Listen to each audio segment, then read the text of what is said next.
देखिए प्रश्नावली 5.2 का प्रश्न नंबर 16।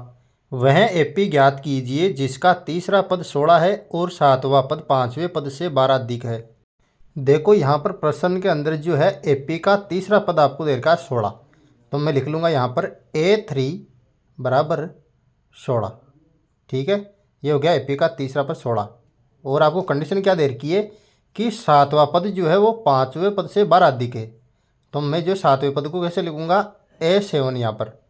तो A7 किसके बराबर होगा, A7 बराबर होगा यहाँ पर पाँचवें पद से 12 अधिक, यानी कि A5 प्लस 12। ठीक है, ये कंडीशन आपको दे रखी है।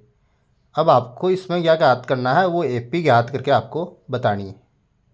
तो देखो आपको इस प्रश्न में दे रखा है A3 बराबर 16। तो मैं लिख लेता हूँ वापस इसको, यानी कि एपी का तीसरा पद दे रखा है 16।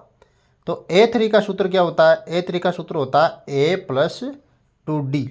ठीक है, A प्लस 2D हो गया, बराबर आ जाएगा 16। इसको दे दूंगा मैं समीकरण 1 नाम यहाँ पर। अब देखो दूसरी कंडीशन है वो उतारो नीचे, A7 बराबर A5 प्लस 12। अब देखो A7 की जगह जो है मैं A7 यानी कि सातवें पद का सूत्र लिख लूँगा यहाँ पर A प्लस 6D।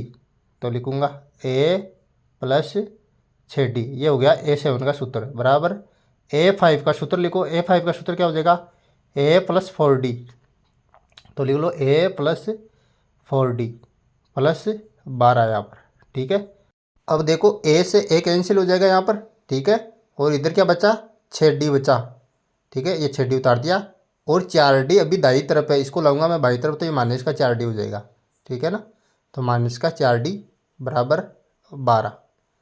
अब देखो 6D में से 4D घटाओ आप, 6D में से 4D जाएंगे तो बचेंगे 2D। तो यहाँ पर लिख दूंगा 2D बराबर का चिन्ह बराबर आ जाएगा 12।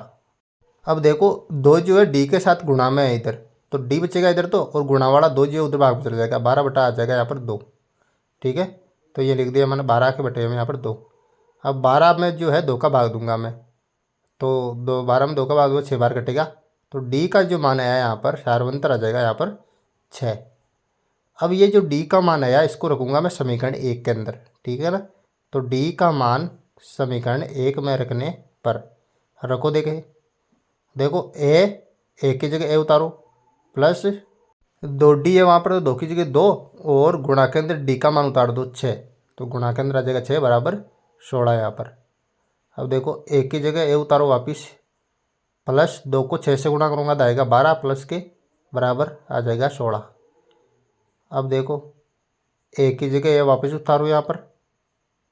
अब देखो 16 की जगह 16 आ जाएगा, और बाईं तरफ जो प्लस का 12 था इसको दाईं तरफ लाऊंगा तो माइनस का हो जाएगा वो, तो माइनस के यहाँ पर हो जाएंगे 12।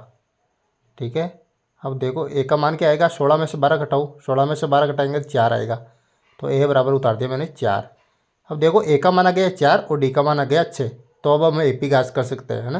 तो अतः AP क्या होगी, AP का जो व्यापक रूप होता है वो क्या होता है, देखो A, ये पहला पद हो जाएगा A प्लस D, ये AP के दूसरे पद का सूत्र हो गया, और A प्लस 2D ये जो है AP का तीसरे पद का जो है सूत्र हो गया। ऐसे ही जो है AP चलती रहेगी। ठीक है ना, तो देखो A क्या आया हमारे पास, A की जगह 4 उतारो, तो A का मान 4 आया था ना। अब देखो A प्लस D, A की जगह A रखो 4 रखो, प्लस D की जगह D का मान रख दो 6, तो प्लस का यहाँ पर उतार दिया 6। फिर जो है A की जगह जो है 4 रखो, तो A की जगह 4 रख दिया, प्लस की जगह प्लस 2 गुणा और D की जगह रख दूंगा 6। तो ये AP ज्ञात हो गया। अब इसको सोल्व कर लो केवल, 4 की जगह 4 उतारो वापस, ये AP का पहला पद हो गया, और इधर देखो 6 और 4 को जोड़ूंगा 10, ये AP का दूसरा पद हो जाएगा। अब AP का तीसरा पद देखो 2 को 6 से गुणा किया था 12, 12 में 4 जोड़ा था आ गया 16, तो ये AP का तीसरा पद हो गया, और ऐसे चलती रहेगी ये AP। ठीक है ना, तो ये आ गया 4, 10, 16 AP। इस प्रकार से आपको जो है ज्ञात कर लेना है। ठीक है, वेरी सिंपल।